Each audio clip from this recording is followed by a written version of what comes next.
My scholarship, of course, pays for my tuition across the period of my stay here, and then it provides stipends, and in my case, it paid for my flights as well. A lot of Africans apply, they get a school before they look for funding. Yeah, that's a mistake.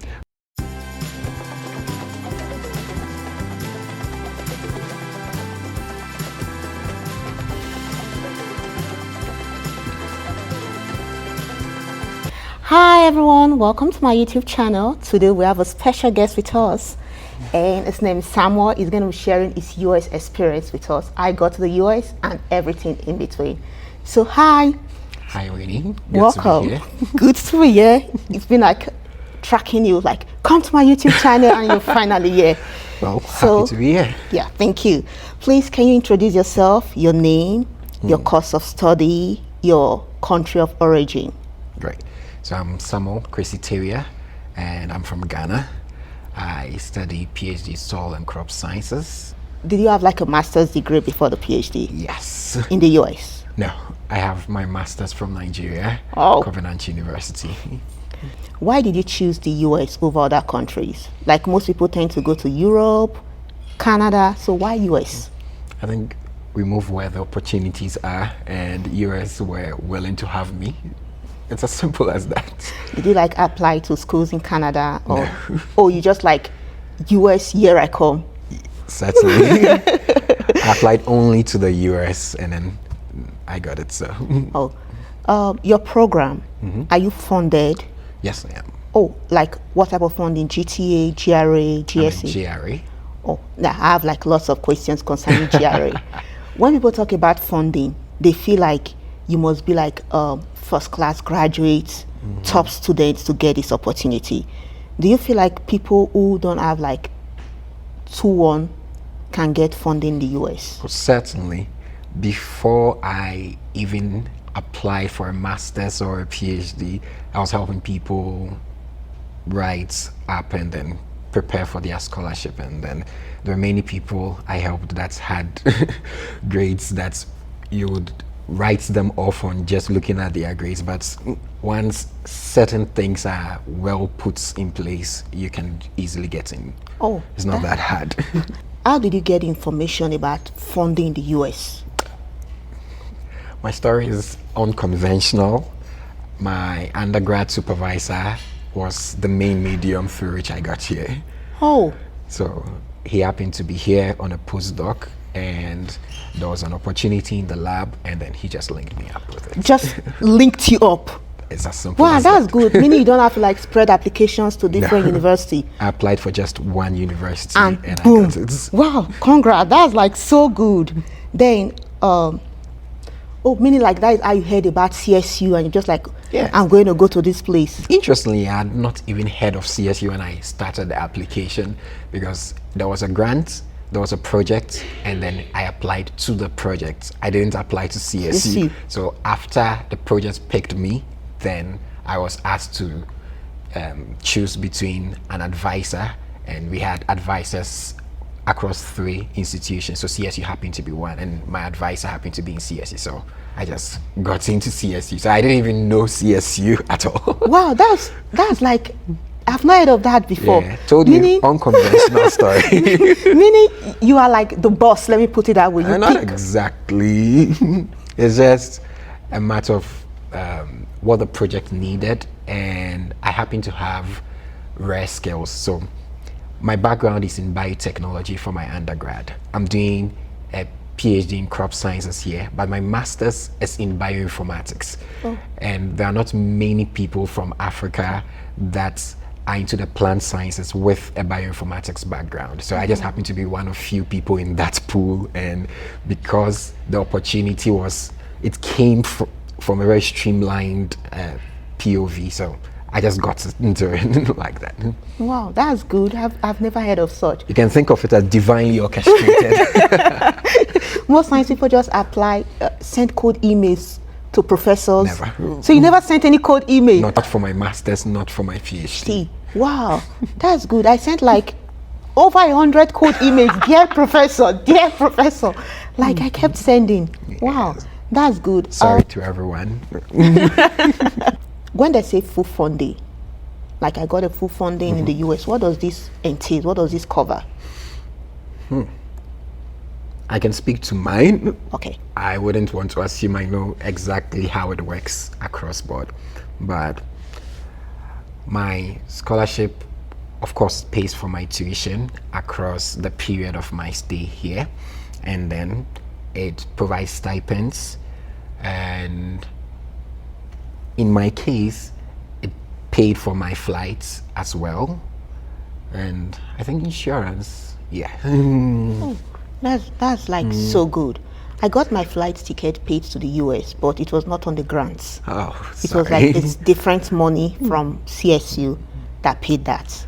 So, meaning you're like having the privilege of Fulbright scholars. Oh, no, I'm not a Fulbright scholar No, anyway. like that's like the privilege they get, like everything okay. paid for down to the Yeah. US. And I was even here, I think 2 weeks or 3 weeks before the semester began, and between officially around that period, I was not meant to receive any salary or any payment, but my funding made sure that I was well taken care of within that period. I told you, it's a rare opportunity.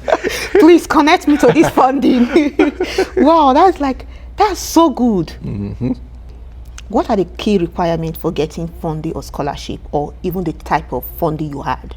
What are the key requirements a student needs to meet up? Key requirements, I would say, obviously you should have done something that aligns with what the project is looking for, and I think that was very key in my particular case, that my master's dissertation was exactly linked to what they needed for this project. And so even though I had not published yet, the fact that I was working along that line, it was very easy. And when we sat down, we had the conversation, my advisor, or the interviewer, my advisor was the one who interviewed me anyway, so he picked it up that, oh, this person had the exact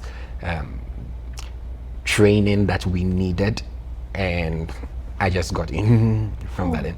So for me, I think the primary thing is, do you align, number one, and then of course your grades matter to an extent, but another thing that I think separated me from every other person was that I was very diligent with my write-ups.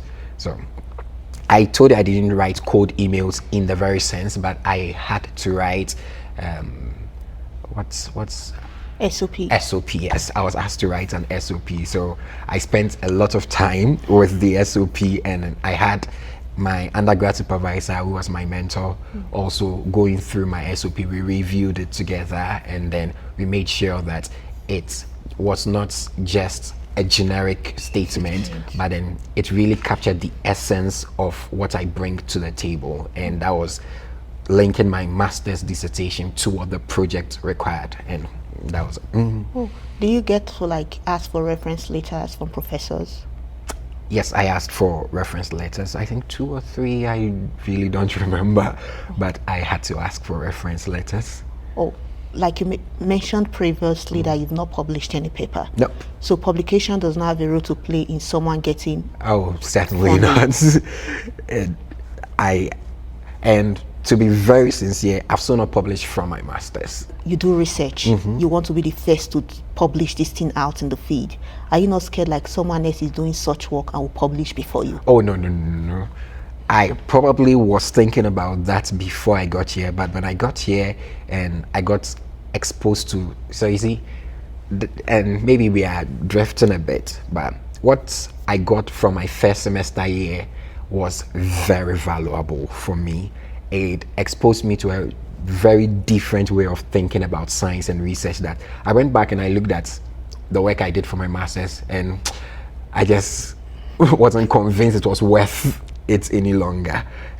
If I have to go back and rewrite that draft of my publication for my master's, it will be way better than I previously would have made it. And so I'm not really bothered about people getting ahead of me in that sense. I'm just okay with the fact that I am well positioned now than before to actually write a good piece. And just by the way, I happen to have a publication in Nature, not related to my Nature. masters Wow. at all.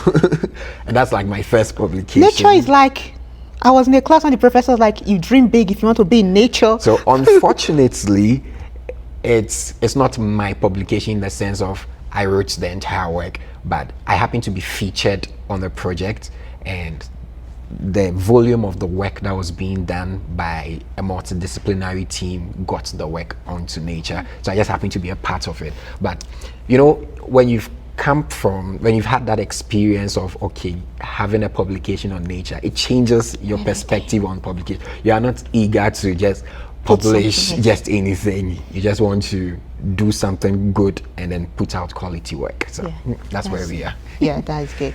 Do you need to take like the GRE, TOEFL, SAT? No.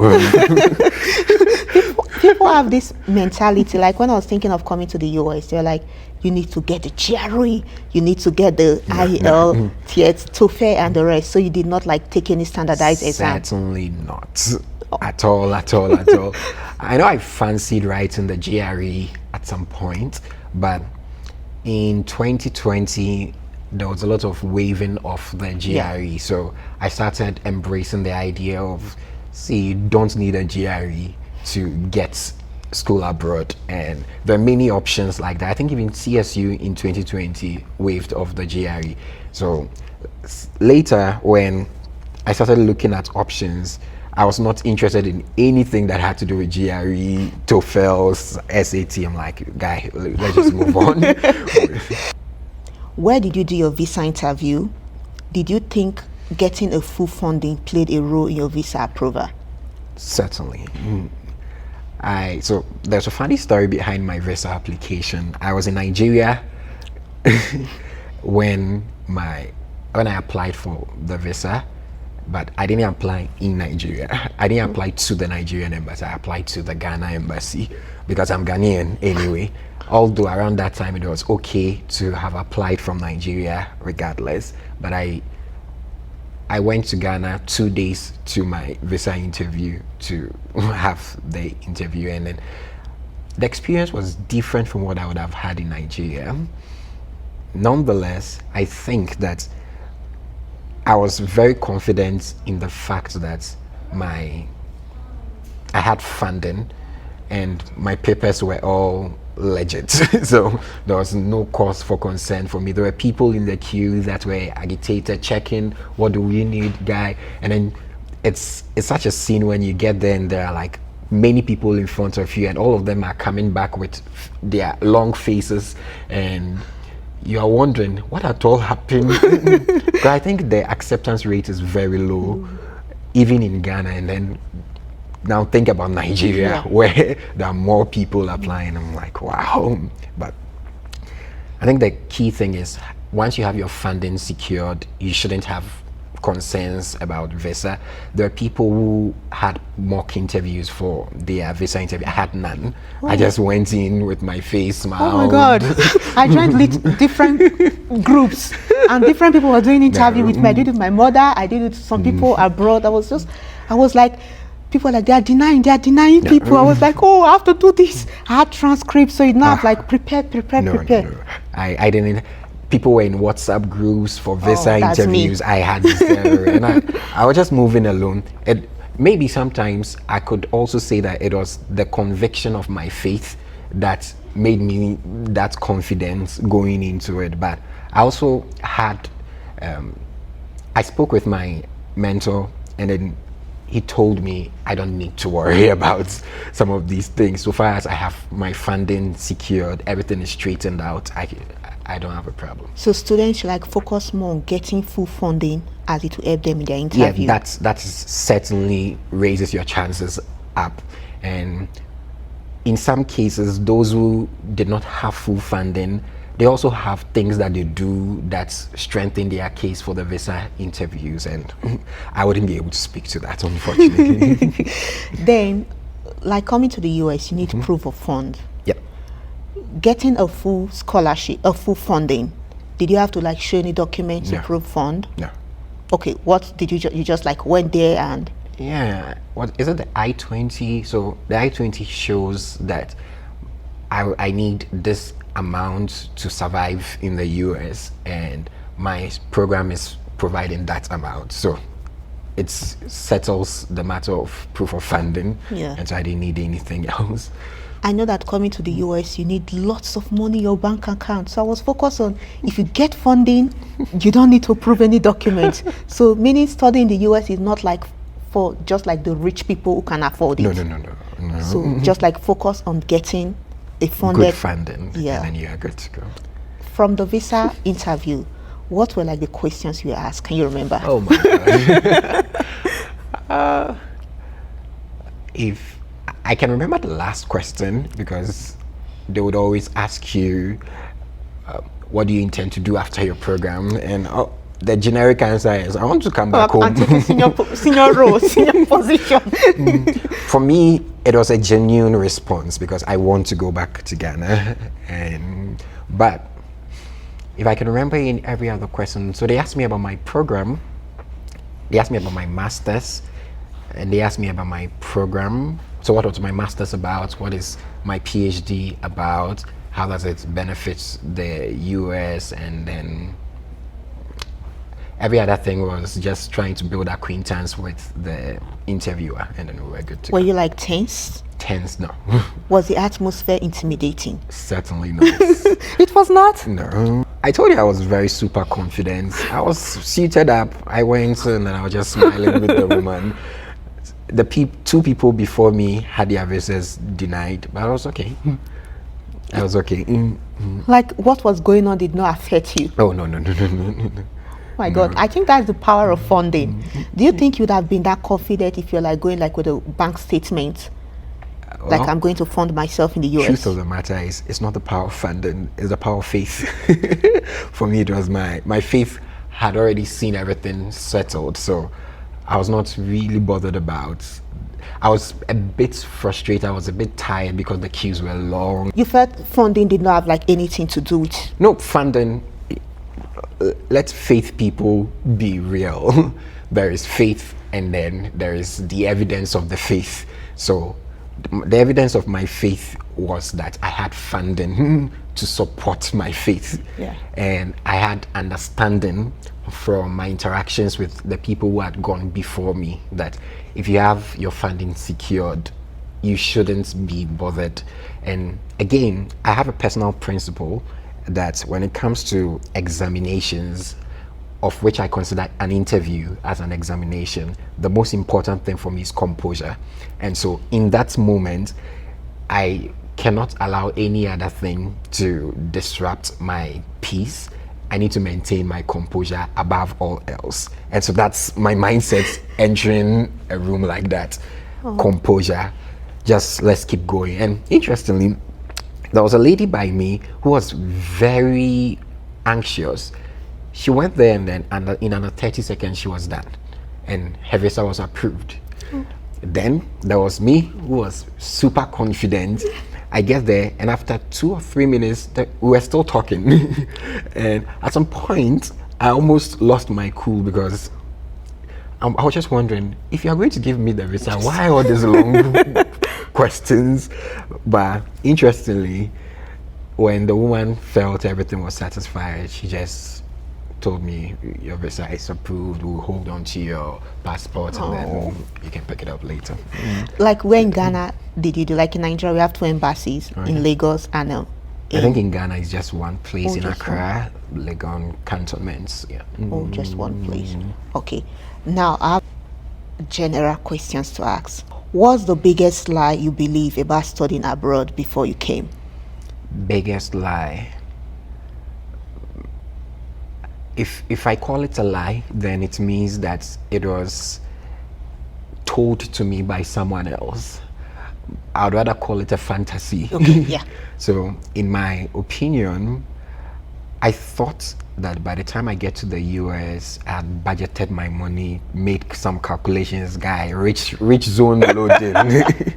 And then I get here, and then first month, you start seeing the dollars coming into your account and you're excited. And I'd already projected by the end of the year, after 1 year, I should have like this amount in my account and all of that, guy. Not lie.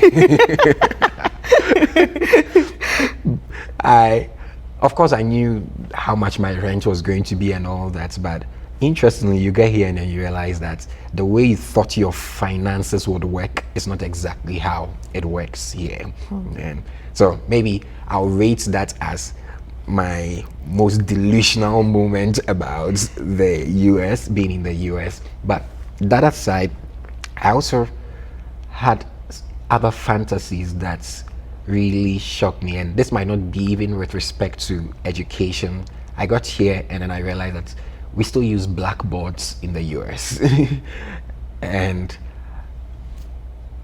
for someone who grew up in Ghana, we saw the transition from blackboard to whiteboard as going up. But you get here and then they actually use blackboards in an institution where it's not like money is a problem. Then there were many other things I saw, even with their rules, and sometimes and you're like, okay, this is an eye-opener. Everything is not as what you see on the TV, it's not as what you see on social media. It's nice to have this reality check sometimes. Yeah. Okay. Then, in getting funding, do you think age has a role to play? Like someone told me once that they told his friend, like, you are too old to do a master's or a PhD. Yep. Do you think age has a role to play in getting funding? It depends on who your funders are. It depends on what the project's expectations are. So again, for the case of my master's in Nigeria, I was funded, and the project had it clearly stated that the funding is for people within this age bracket. And so the thinking there was that they are looking for people that are early career researchers, and so we want to mold your formative years as a scientist. And that was the thinking.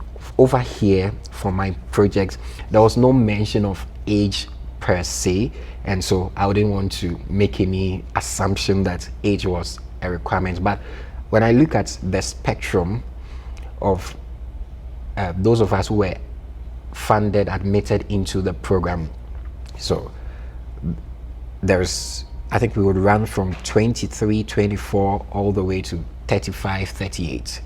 And so there's that range that allows people to come into it. But then again, it depends on where you are applying to. And again, in CSU, not everyone is funded by a project necessarily. Some are funded by departments. And so you want to know what the department's requirements are, and just like that. Oh, okay. We are from Africa. At Yes, least ma'am. you've been to my Nigeria, although I've not been to your Ghana. What's the biggest mistake Africans make when they look to come to the US to study? Like they want to get funding. What mistake have you seen, like a pattern they make? I would have to think on that some more. Mistakes people make. Like a mistake I would have made was writing the IELTS exam. I went for the classes. Then I was like seeing, and the GRE. So I was like seeing some schools that say if you don't have the GRE, it's okay, apply. So that's like, it would have been a mistake I would have made to take those exams and don't need them at the end of the day. I would say that there are many people that jump into applying without necessarily doing some background work. And this is what I think of the background work. In my case like this, I had somebody who linked me up. And it made the process very stress-free, just going through it. I know in Africa, many people would apply like to 10 places at the same time, 20. And for the first time, I learned when I was in Nigeria that people apply like 100 at the same time. I think that if we were putting in effort to actually get to know somebody that can link us up properly and define expectations for us, it really helps. Yeah. It really helps cut down on some unnecessary things that we would be doing. And then sometimes when you don't have chances, you would know from. So recently someone reached out to me that he found my profile somewhere, and he was reaching out to know if there is funding available in my lab. Oh. And I thought that was a very smart thing to do. Yeah. I just let the person know that I'll check and then get back to you. I checked, and then my advisor mentioned that we are not trying to bring in a new student in the next year or the year after. So immediately I would tell the person, look elsewhere. Don't CSU might look like a good option at the moment, but look elsewhere unless you hear of a better funding. And I realized that a lot of Africans apply, they get a school before they look for funding. Yeah, that's a mistake. In my case, I told you I didn't even know of the school. I got the funding first before I now got into the school. So. And the disadvantage of applying to the school before getting funding, you pay application fee. Now paying $60 or $50 or $40 over 5 to 6 schools.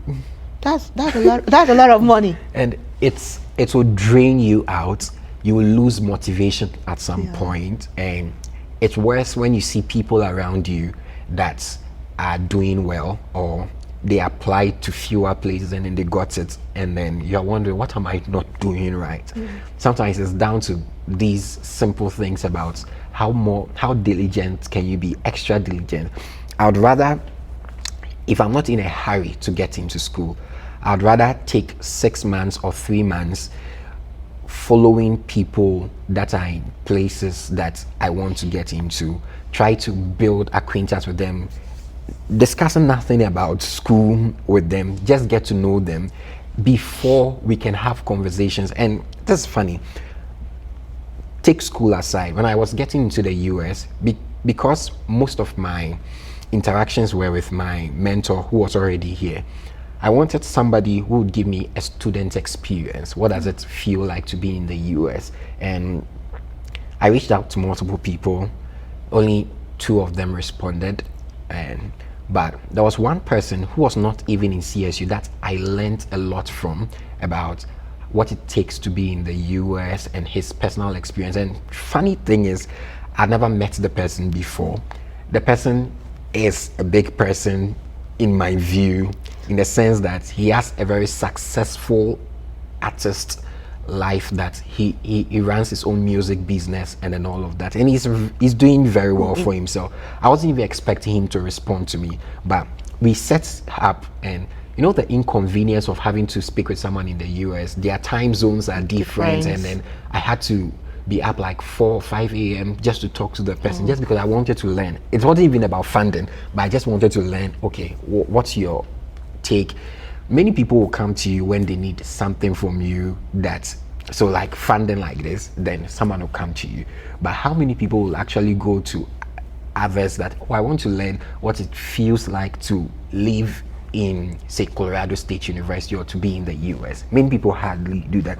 But it's those little things that open you up to some opportunities that you didn't even think about. And so I think people should really do more due diligence, and hopefully, I am privileged, so maybe I'm not permitted to say these things, but it helps.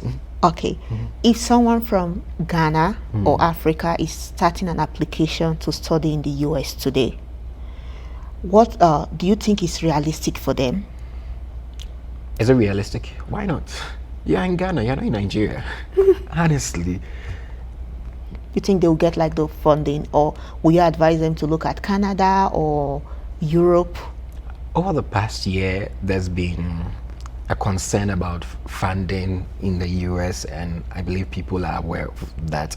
But over the past year, we've still had new students come in, and there are some that are funded, there are some that are managing themselves. And so if you are convinced this is where you should look to, I would say just put in the effort and then go for it. Yeah. Okay. If someone is not funded, do you think they can work 20 hours a week and be able to afford your school fees and accommodation? I know a number of people who do it here, and I'm surprised when I hear their stories of how they do it. But they show up like us, and then we all look normal. You wouldn't know the story behind someone's being here. And so I say it's possible.